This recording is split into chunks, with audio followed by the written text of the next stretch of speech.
We intend to begin on the 1st of February unrestricted submarine warfare.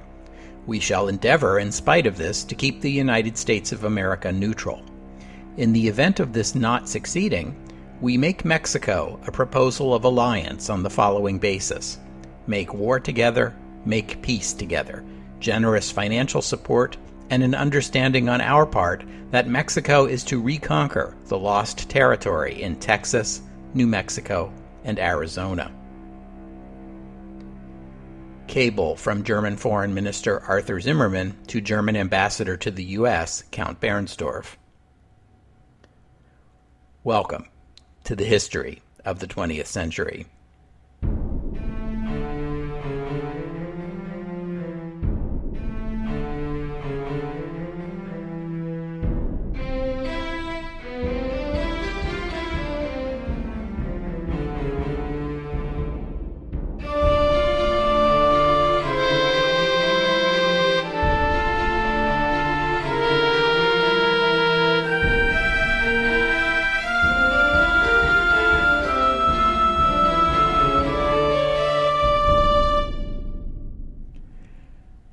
Episode 134, The Zimmerman Telegram.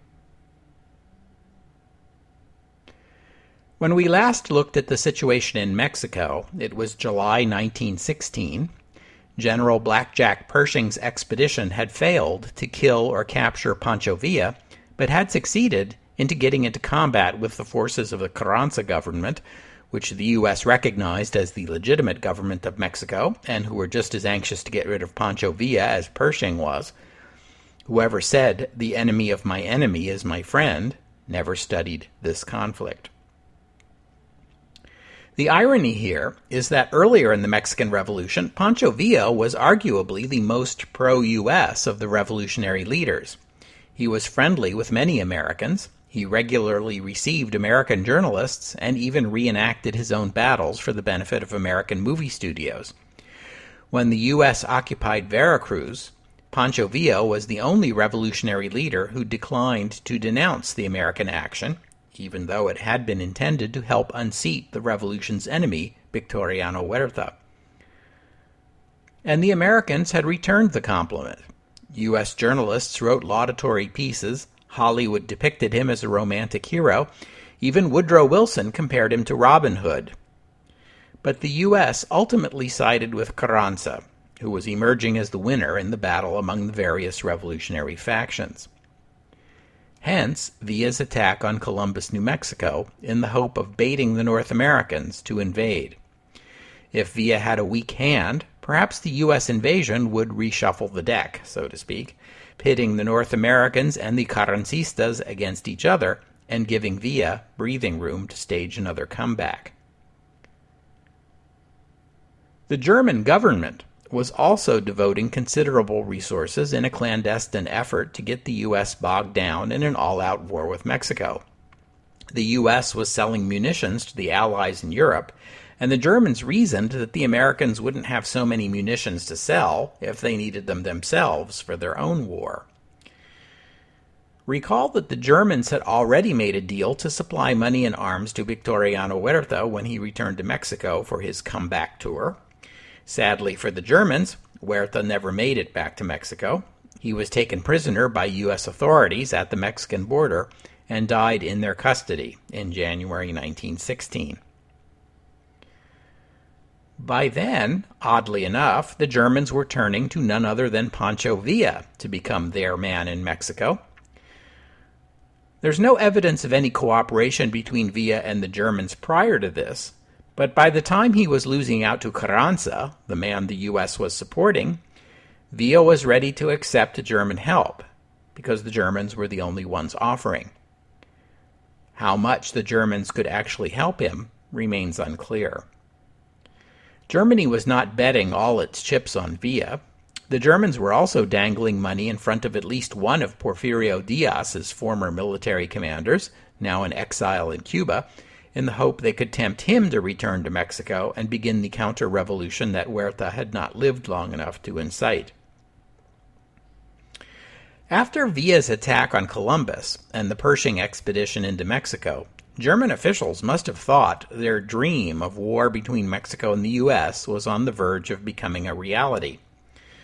But despite a couple of combat incidents between U.S. and Mexican soldiers, the hoped-for war never materialized.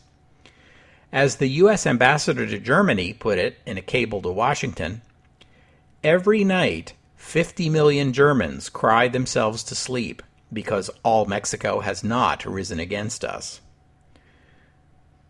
Some credit for this has to be given to Woodrow Wilson, who understood perfectly well how dearly Germany wanted to see a war in North America. After the attack on Columbus, some sort of military response was unavoidable, but Wilson kept it limited. He resisted 2 pleas from Pershing for permission to retaliate against Carranza's soldiers when they fired on U.S. troops, much to Pershing's private irritation, though Pershing was too loyal a soldier to criticize the president publicly. And by the way, in hindsight, later in his life, Pershing would acknowledge that he had come around to the view that Wilson had made the right decision not to escalate the conflict with Mexico.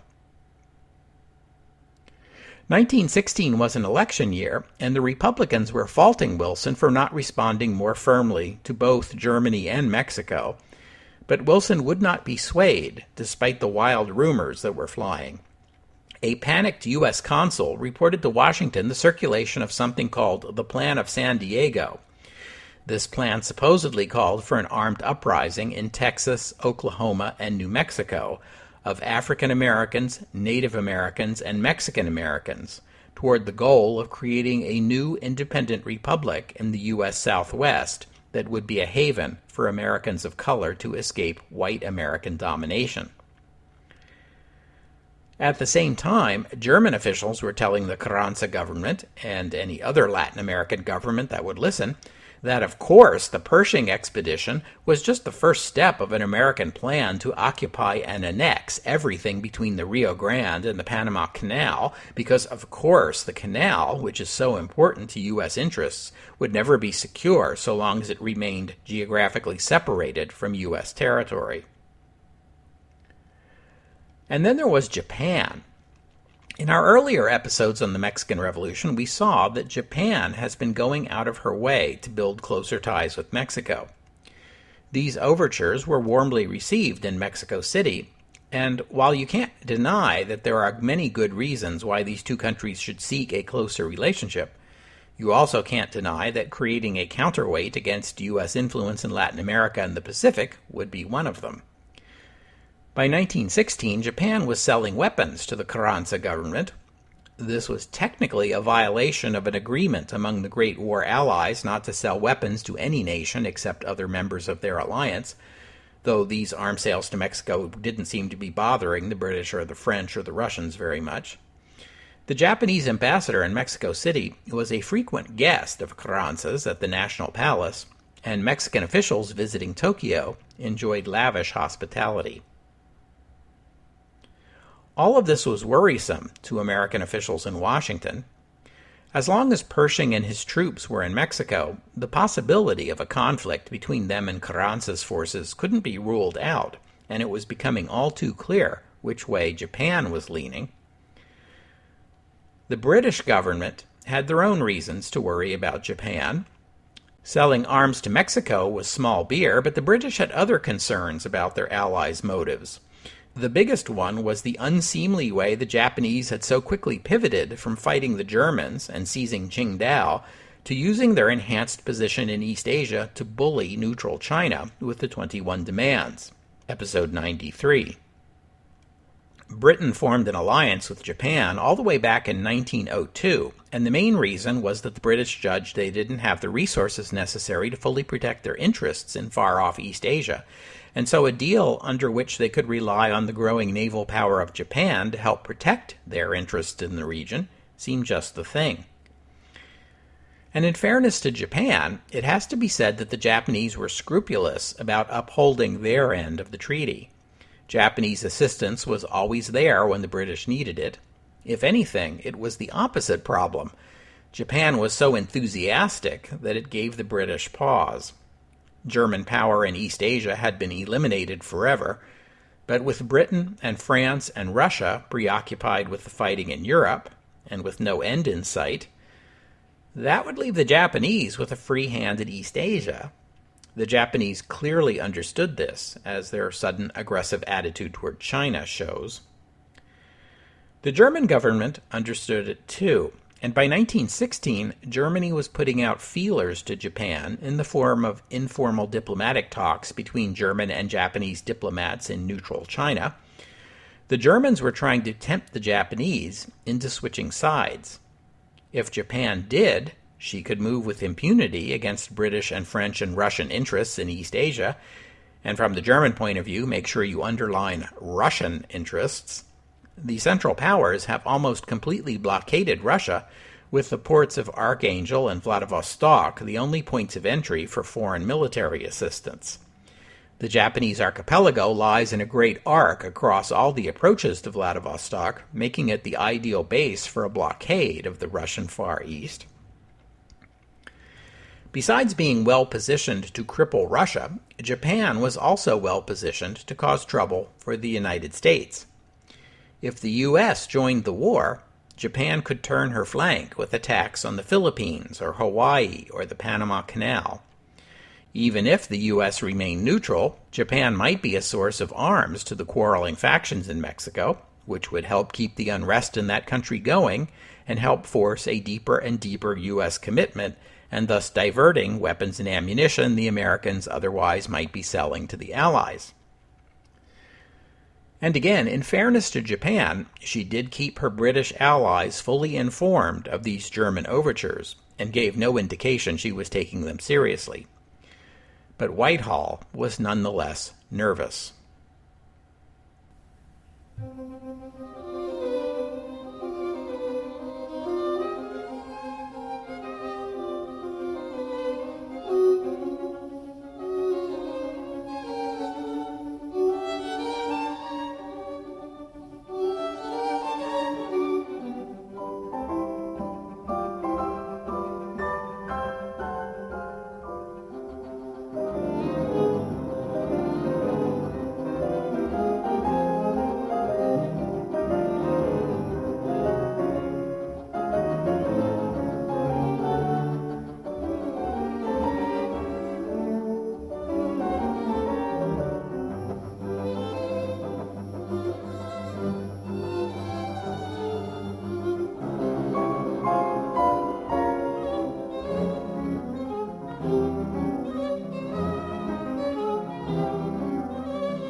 By late 1916, over 10,000 U.S. soldiers, over three-quarters of the entire standing Army of the United States, was camped out in Mexico, in northern Chihuahua.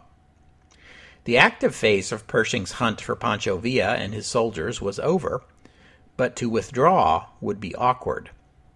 The 1916 election campaign was heating up, and the Republicans would surely make hay out of any reduction in the U.S. presence in Mexico and brand it a cowardly retreat. And so the soldiers held their position and did nothing. Amusing themselves in the usual ways of bored soldiers, they organized boxing matches and baseball games, these being the two most popular sports in the U.S. at the time, as well as other pastimes, such as drinking and gambling and whoring. U.S. camps attracted Mexican prostitutes, which Pershing permitted. In return for permission to ply their trade, the prostitutes were required to submit to regular medical examinations, and the fee for their services was limited to $2, that being the going rate at the time, hence the old-fashioned expression $2 woman, as a euphemism for prostitute, although inflation would render that figure of speech obsolete later in the century. You might think that these women would resent all this regulation, but the fact is that prostitution is a difficult and dangerous business, and these women were happy to submit to price and quality controls in exchange for a safe and steady supply of clients. So everybody was happy. It is said that the prostitutes volunteered to cook Thanksgiving dinner for the soldiers as an expression of their gratitude. Meanwhile, in Washington, Woodrow Wilson and his administration hoped the U.S. Army presence would give Carranza and his forces an incentive to track down and kill or capture Pancho Villa themselves, and incidentally give Woodrow Wilson room to declare mission accomplished and bring the troops home. Carranza would have loved to get Pancho Villa out of the way, but he had bigger fish to fry. Now that his faction had control of most of the country, it was time to make good on his promises. The lesson of Madero's failure and of Carranza's success was that the Mexican people were interested in something much more far-reaching than reinstatement of the old liberal Constitution of 1857. A new century required more than representative legislatures and presidential term limits. These things had not made Mexicans' lives any better. The people wanted land reform and labor rights. They wanted universal suffrage, and they wanted the land and wealth of Mexico reserved for the Mexican people. Carranza had promised these things, and it had won him the support he had needed to oust Huerta and take control of the government. Now it was time to fulfill the promises. In the fall of 1916, Carranza ordered elections to be held to create a special Congress to meet at the city of Querétaro, a city 200 kilometers north of Mexico City. Querétaro has a special role in Mexican national history. It was one of the places where the revolt against Spanish rule began, and it was later the site of the execution of the would-be Emperor Maximilian. Now it would be the birthplace of a new Mexican constitution. The Congress set to work in December. Carranza presented them with a draft constitution that was little more than a light revision of the old one. The Congress soon voted by huge majorities to add newer and more radical provisions, including a lengthy article setting out the rights of workers, including minimum wages, maximum hours, a right to strike, and guarantees of racial equality in employment. Another provision granted the government power to seize private lands, opening the door to real land reform, as well as restricting foreign ownership of land in Mexico. Another provision outlawed monopolies. Pancho Villa had been busy too. He recovered from his leg wound, left his cave, and assembled a new army. He avoided provoking the North Americans. Instead, he returned to raiding local garrisons of Carranza's army. In September, his army entered Chihuahua City, the state capital, and held control of it for 7 hours, opening up the local prison and freeing all the prisoners before withdrawing back into the mountains. On Thanksgiving Day, the same day the hookers were serving up dinner for the U.S. soldiers, Pancho Villa and his army returned to Chihuahua City. This time they laid siege to it, and it fell a few days later after the 2,000 or so soldiers of Carranza's garrison inside the city switched sides. Now Villa had control of the state, and a force of about 5,000 under his command. Was he about to make another comeback? He must have thought so. He issued a manifesto calling on all Mexicans to join with him in the fight against the twin evils of the barbarians of the North and the most corrupt government we have ever had. A mere 150 miles away, Blackjack Pershing was seething. After 9 frustrating months, he and his army now knew at last exactly where Pancho Villa was. And yes, Villa has an army, but so does Pershing, and his is bigger. Now, the opportunity to capture or kill Pancho Villa is at hand. All Pershing needs is permission from the president. He wrote on December 9th, "A swift blow delivered by this command should be made at once against this pretender. Our own prestige in Mexico should receive consideration at this time. In the light of Villa's operations during the past 2 weeks, further inactivity of this command does not seem desirable, and there is no longer doubt as to the facts." Pershing did not get his wish. Quite the opposite. With the election now safely in the rearview mirror, Woodrow Wilson no longer felt pressure to look tough. Instead, the War Department ordered Pershing to begin withdrawing his forces from Mexico. The withdrawal operation was completed in early February 1917. Besides bringing home 11,000 U.S. soldiers and their 9,000 horses, Pershing brought back 2,000 Mexicans and 500 ethnic Chinese who had worked for the Americans and now sought refuge against the wrath of Villa. The Chinese in particular required special permission from Washington because immigration of ethnic Chinese into the United States was banned by the Chinese Exclusion Act of 1882. So what do we make of the Pershing expedition? The Army and the Wilson administration declared it a success, but it's hard to agree unless you define success cynically to mean soothed the American impulse to go to war in retaliation for the attack on Columbus without actually getting the U.S. involved in any kind of war. It helped protect the U.S. border, perhaps, although there were a couple of other small raids across the border into Texas, even as Pershing pursued Villa in Chihuahua. It is sometimes said of this expedition that the U.S. Army gained experience from it, but I guess you could say that about any military operation. It gave an opportunity to find out what trucks and airplanes can do for an army, and it certainly made Blackjack Pershing the most famous member of the U.S. military. Meanwhile, the Mexican Congress in Querétaro continued to debate the new Constitution, even as Villa began his latest comeback. 2 articles of the proposed new Constitution were especially controversial, the ones on education and on the role of the Catholic Church. On February 5, 1917, as General Pershing was on his way home, the Congress approved the final draft.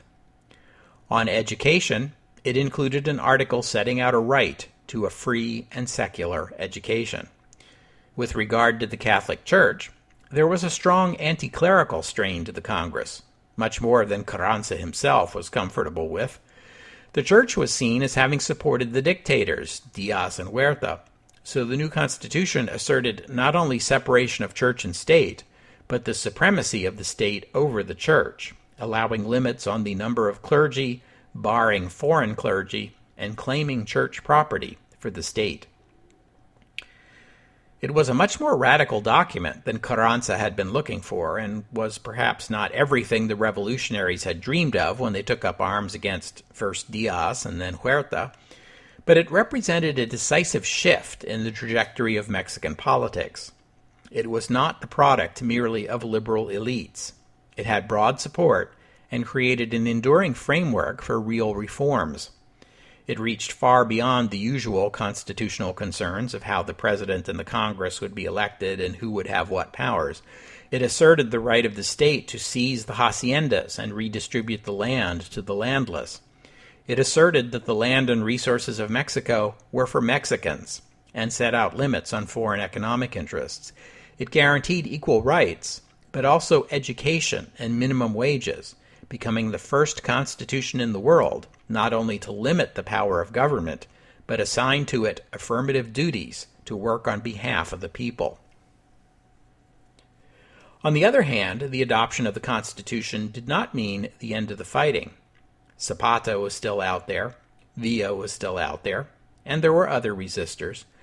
Many more years would pass before the fighting died away. The first presidential election under the new Constitution was held in May, and to no one's surprise, the winner was Venustiano Carranza, who was elected without significant opposition. One of the first foreign governments to recognize the new Mexican government was Imperial Germany.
On November 22, 1916, Arthur Zimmerman, or Arthur Zimmermann, replaced Gottlieb von Jagow as the German Foreign Secretary.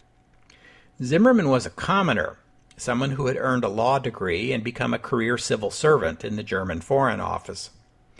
He'd served as a consul in China for a time, and afterward returned to Germany via a route that included a transcontinental train trip across the United States.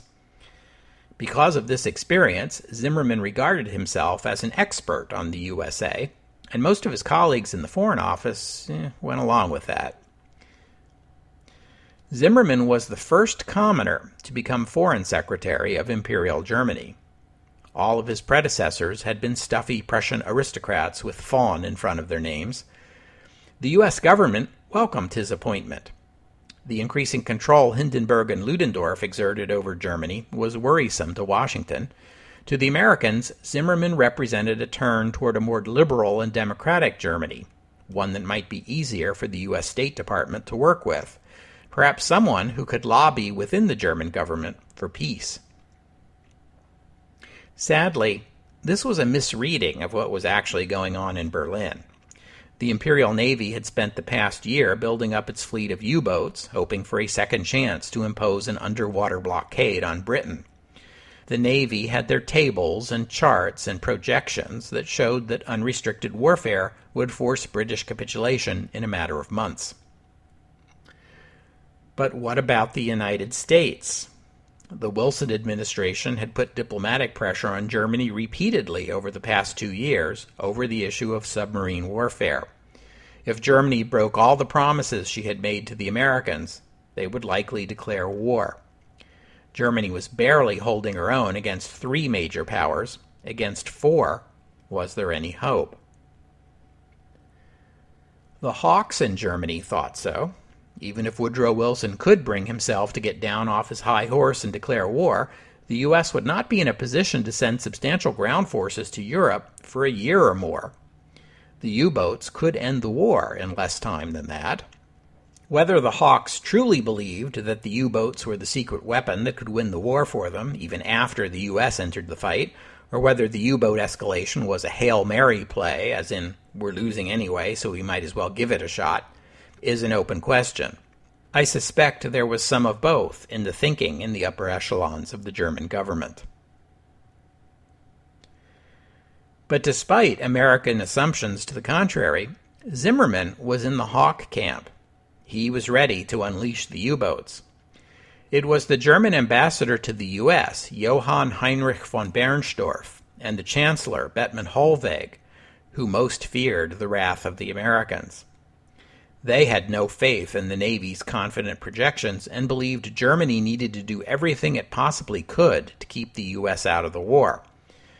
To them, the end of U.S. neutrality meant defeat for Germany. Period. End of paragraph. So when Bernstorff got the news in late 1916 that Germany was poised to restart unrestricted submarine warfare, he argued against it.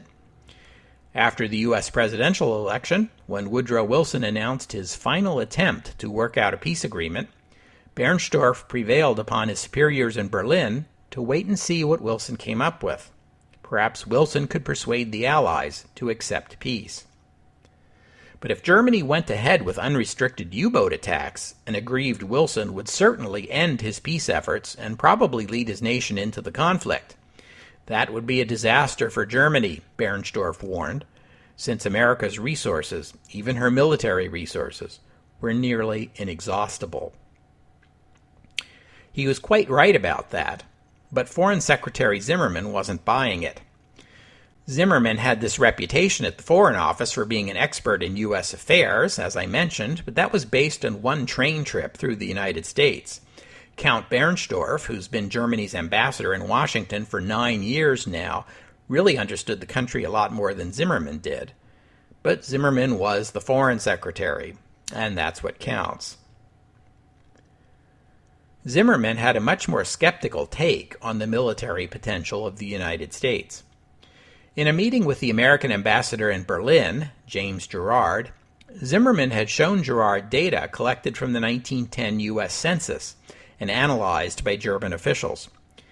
Zimmerman pointed out that there were millions of U.S. citizens and residents who had been born in Germany or were children of parents born in Germany, and warned the American ambassador that if the United States went to war against Germany, she would discover that she had as many as 500,000 revolutionaries within her own borders ready to take up arms against her government. Girard calmly replied that, well, in that event, the United States also had 500,000 lampposts. The bottom line here is that Arthur Zimmerman was perhaps a little over-optimistic in evaluating Germany's options for winning the war. The idea that an all-out German U-boat campaign would force Britain to capitulate was way over-optimistic. The idea that the United States would be unable to declare war on Germany because doing so would lead to an internal revolution was incredibly over-optimistic.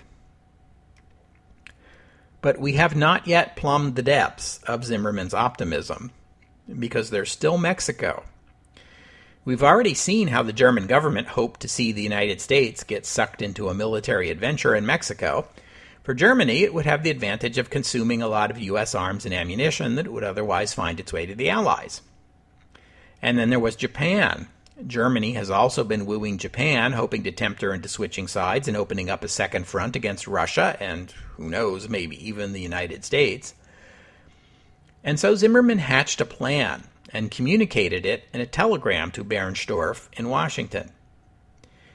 In the telegram, and I read an excerpt from it to you at the beginning of the episode, Zimmerman informed Bernstorff that Germany would begin unrestricted submarine warfare on February 1, 1917.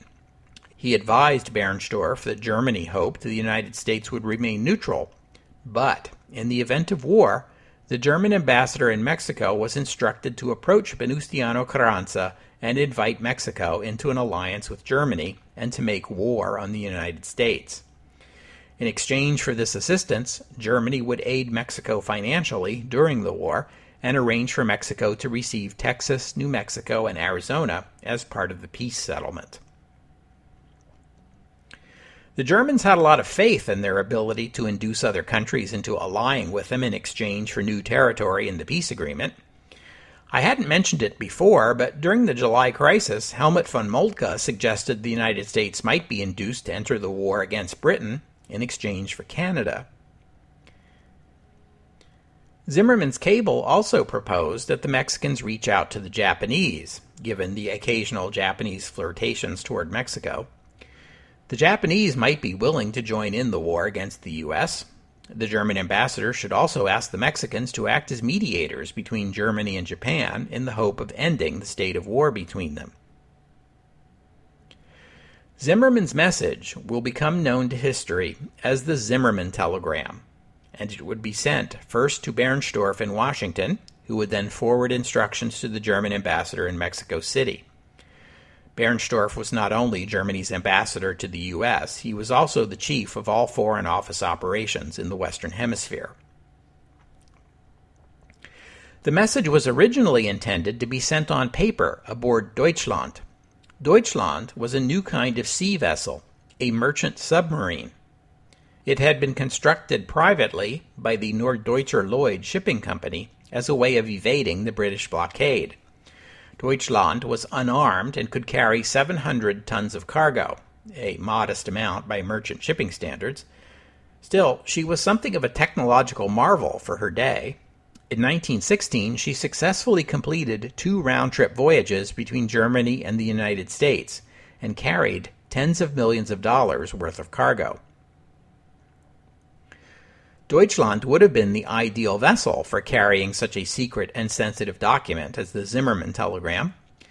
The odds of Deutschland being captured were slim. Unfortunately for Zimmerman and the Foreign Office, Deutschland's 3rd voyage to the U.S., scheduled for January 1917, had to be canceled, owing to the deteriorating relations between Germany and America. Not to worry, there was an alternative.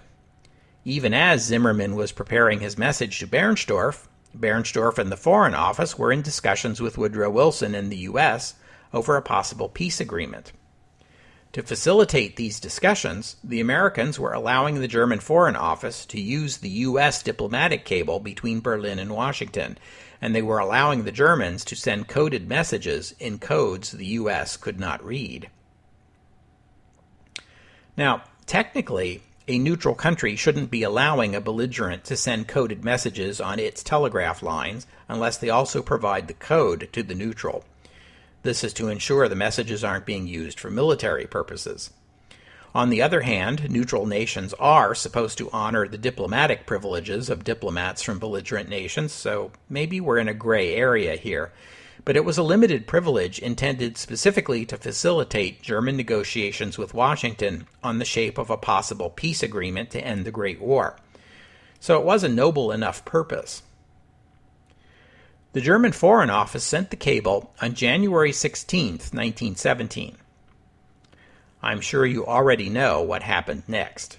The U.S. diplomatic cables from Berlin passed along a telegraph line to Denmark, and from there underwater to the U.K., and then on to the United States. In room 40 of the old Admiralty building in London, they got their hands on the coded cable the same time Bernstorff did.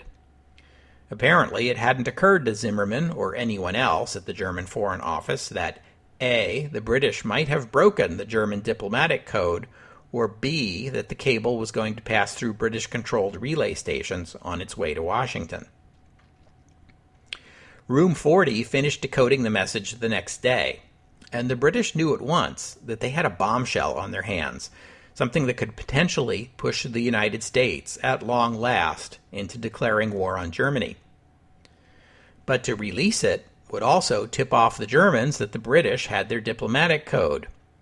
It would also tip off the Americans that British intelligence was monitoring American diplomatic cables. So, what to do?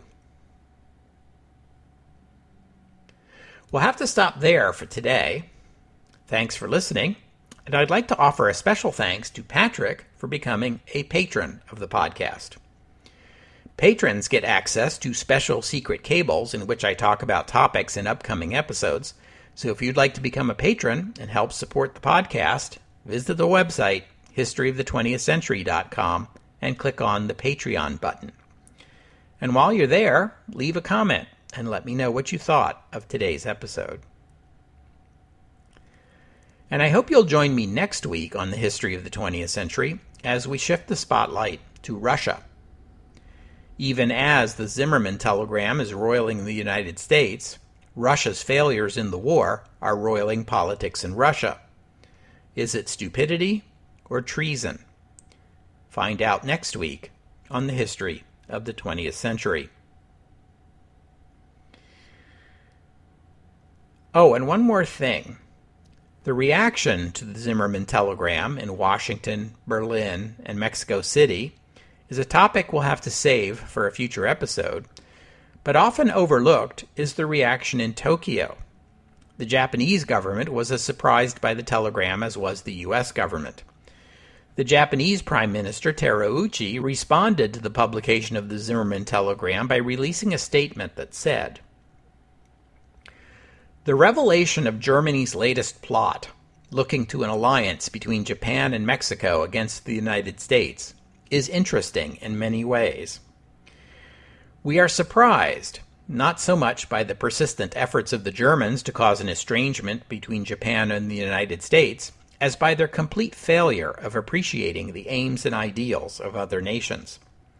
Nothing is more repugnant to our sense of honor and to the lasting welfare of this country than to betray our allies and friends in time of trial, and to become a party to an alliance directed against the United States, to whom we are bound not only by the sentiments of true friendship, but also by material interests of vast and far-reaching importance.